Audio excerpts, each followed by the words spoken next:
Today is Monday, December 6th. What you need to know about a rise of COVID-19 cases in the U.S. and why some experts say there's actually some encouraging news about the new Omicron variant.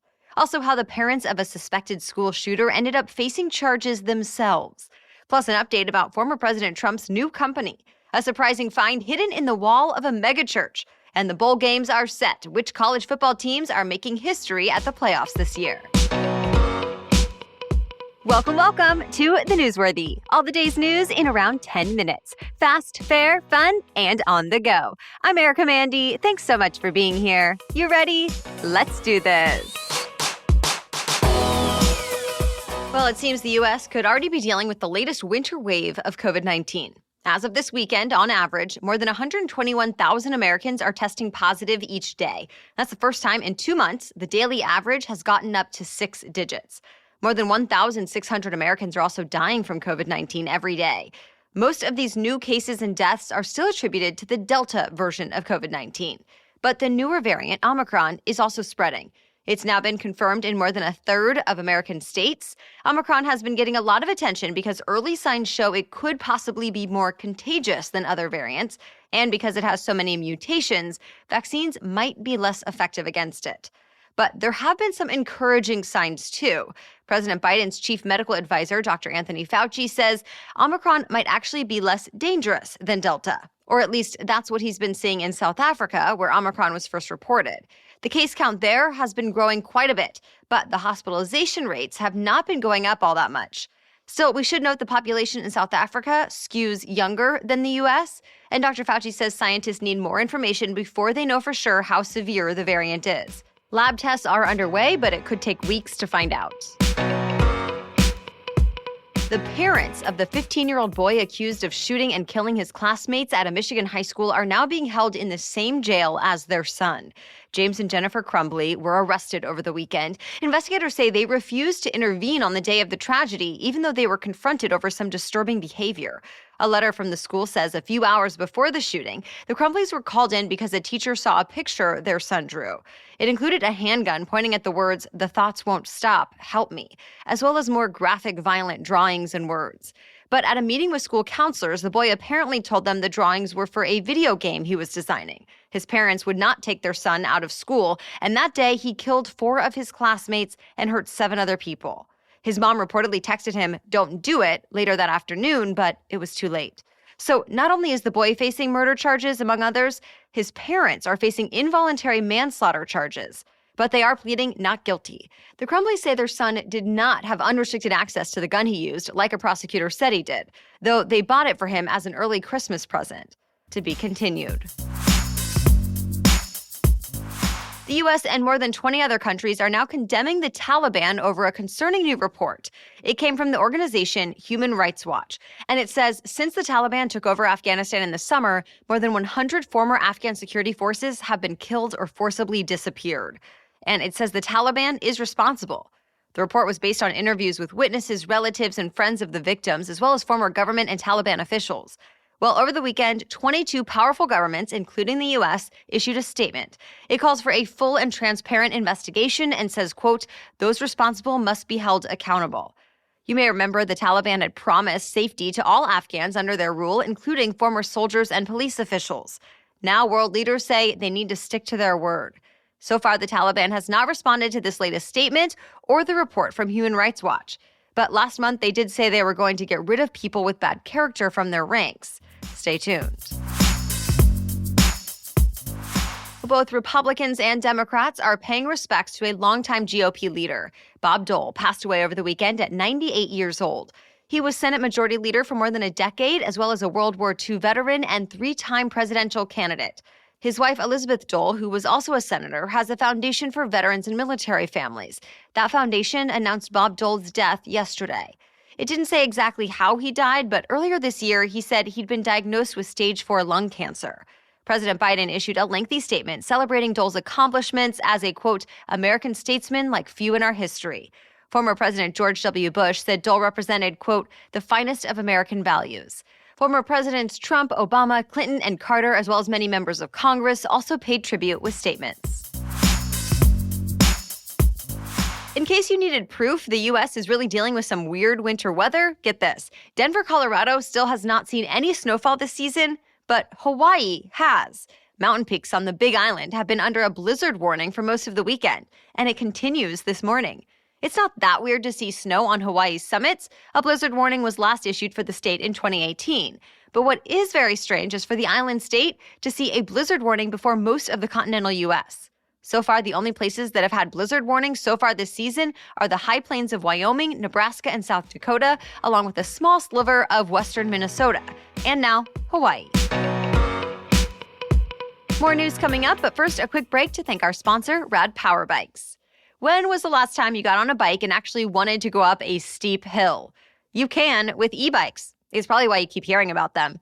People who use Rad Power Bikes say it's completely transformed everyday life.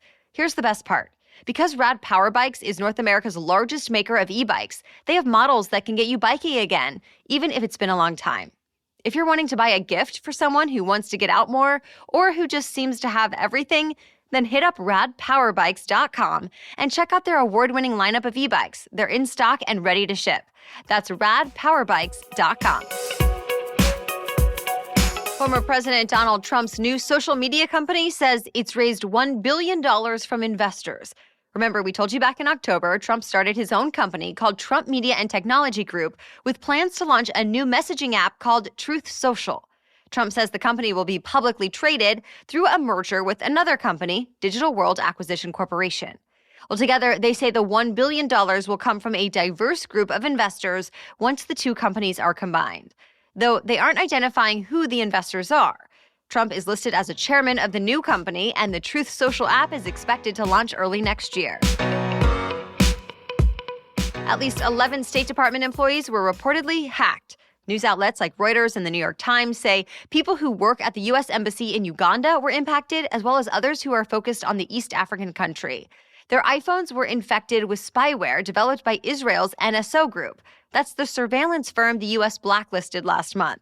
NSO Group sells its technologies to governments and police forces for crime-fighting purposes. But Amnesty International says the spyware has also been used against activists and journalists. And now this latest hack is the first known case of it being used against American officials. With this technology, hackers can control the device's camera and microphone, they can record text messages, photos, emails, and phone calls, and they can track the person's location data. The New York Times says President Biden plans to bring the spyware up at a White House summit this week. Dozens of countries are invited to this, including Israel. Meanwhile, a spokesperson for the Israeli embassy in the U.S. says the spyware is only supposed to be used for counterterrorism and severe crimes. And NSO says it will investigate these allegations. A plumbing repair at a famous megachurch uncovered hundreds of envelopes full of cash, checks, and money orders in the wall, and it's now sparking some questions. The plumber was doing maintenance work at Pastor Joel Osteen's Lakewood Church in Houston, Texas, when he stumbled upon the money and he turned it all in. Now, Houston police say the stash appears to be connected to a 2014 burglary. Back then, Lakewood Church reported losing more than $600,000 when someone broke into a safe. The funds were insured, but the burglar was never caught. Turns out the money might have been in the wall this whole time. Police say the investigation is ongoing. We now know which teams will be playing in the college football playoff. A couple of them will be making history, too. The top-ranked Alabama Crimson Tide will face off against the fourth-seeded Cincinnati Bearcats at the Cotton Bowl in Texas. And the Michigan Wolverines will take on the Georgia Bulldogs at the Orange Bowl in Florida. Both of those games are scheduled for New Year's Eve. And the winners will face off for the national championship in Indianapolis on January 10th. Cincinnati is going in as the underdog. It's the first team to reach the college football playoff from a non-Power 5 conference in the 8-year history of this postseason format. But this team is undefeated, winning all 13 games, which is also a school record. On the other hand, Alabama is making its 7th appearance in the college football playoff, which is more than any other team. The Crimson Tide also won the whole thing last season. But this time around, it's still anyone's game. 5 5 cultural icons received the prestigious Kennedy Center Honors last night. These are Lifetime Achievement Awards given at the Kennedy Center's main opera house, packed with big, high-profile guests. This year's winners were Motown Records creator Berry Gordy, Saturday Night Live creator Lorne Michaels, singer-actress Bette Midler, opera singer Justino Diaz, and folk music legend Joni Mitchell. The President and First Lady were there, cellist Yo-Yo Ma performed the national anthem, and tons of other big stars performed as tributes to the honorees. Think Norah Jones, Stevie Wonder, and multiple generations of SNL Weekend Update anchors. The full event will air on CBS later this month. And that's it for your main news today, but now it's time for Money Monday, when we talk about one interesting money-related news story. But first, this episode is brought to you by BetterHelp.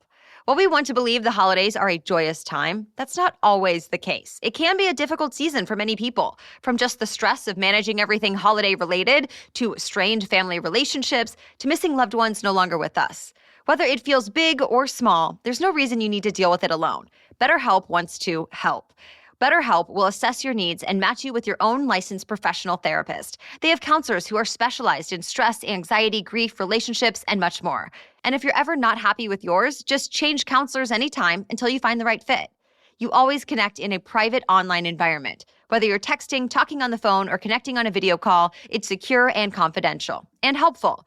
It's even more affordable than traditional offline counseling, and financial aid is available. I want you to start living a happier life today. As a listener, you'll get 10% off your first month by visiting betterhelp.com/newsworthy. Again, that's betterhelp, HELP.com/newsworthy. Now back to Money Monday. And today we're talking about an updated rule. Debt collectors are now allowed to contact you on social media. But there are some guidelines they still have to follow. First, they cannot comment on your posts where the public could see it. But the Consumer Financial Protection Bureau now says they can message you privately on social media platforms. Also, the debt collectors must clearly identify themselves and include a way for you to stop getting these types of messages. Debt collectors can already use phone calls, email, text messages, and letters to reach out. This updated rule is meant to clarify the current law and explain what type of communication debt collectors are allowed to use. It also helps clarify that a collector must either speak to the borrower in person, by phone, or wait 2 weeks after sending a letter or digital message before they can report a default on debt. Of course, no matter how you might be contacted, look out for fake debt collectors or scams. All right, thank you so much for listening today. Be sure to hit that subscribe or follow button in your podcast app to get new episodes every day and stay in the know. We'll be back with much more news tomorrow. Until then, have a great day.